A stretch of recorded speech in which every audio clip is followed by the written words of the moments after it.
আজকে নিয়ে চলে আসলাম চিকেন কালাভুনা। দোলার বাঙালিয়ান রান্নাঘরে আপনাদেরকে স্বাগতম। ঝটপট এবং অল্প উপকরণে কিভাবে এই চিকেন কালাভুনাটা আমি রান্না করেছি সেটা দেখাতে নিয়ে চলে আসলাম।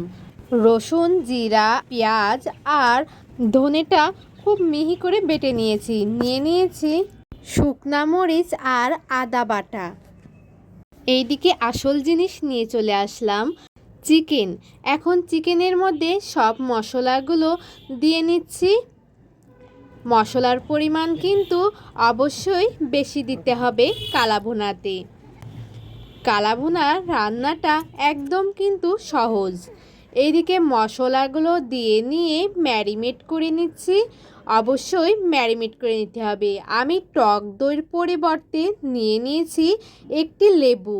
যারা টক দই দেবেন না বা ঘরে টক দই থাকবে না, তারা কিন্তু অবশ্যই লেবুটা দিয়ে ম্যারিনেট করে রাখবেন। এদিকে কালাভুনার জন্য অনেক ধরনের মশলা লাগে, সেই মশলাগুলো আমি নিয়েছি। ধনে, শুকনা মরিচ, দারচিনি, তেজপাতা, লবঙ্গ এবং জিরা, জায়ফল আর নিয়েছি এলাচ। ভালো করে কিন্তু ভেজে নিতে হবে। যখনই লালচে হয়ে যাবে নামায় নিতে হবে। চিকেন কালাভুনায় ঘি দিয়ে রান্নলে একদম অসাধারণ লাগে। ঘি দিয়ে রসুনটা ভেজে তুলে নিচ্ছি প্রথমেই। ঘি দিয়ে রসুনটা অবশ্যই কিন্তু রান্নার শেষে লাগবে। নিয়েছি সয়াবিন তেল। এখন বেরেস্তা করে নিতে হবে, পেঁয়াজের বেরেস্তা। পেঁয়াজটা ভাজা হয়ে গেলে তুলে নিতে হবে। ওই বেরেস্তা ভাজা তেলে নিয়েছি চিকেনগুলা।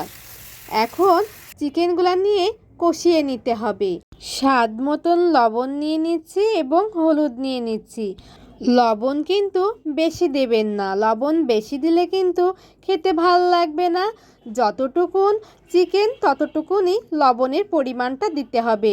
কষানোর সময় কাঁচামরিচ দিয়ে 10 মিনিটের মতন ঢাকনা দিয়ে ঢেকে দিলাম সিদ্ধ করার জন্য।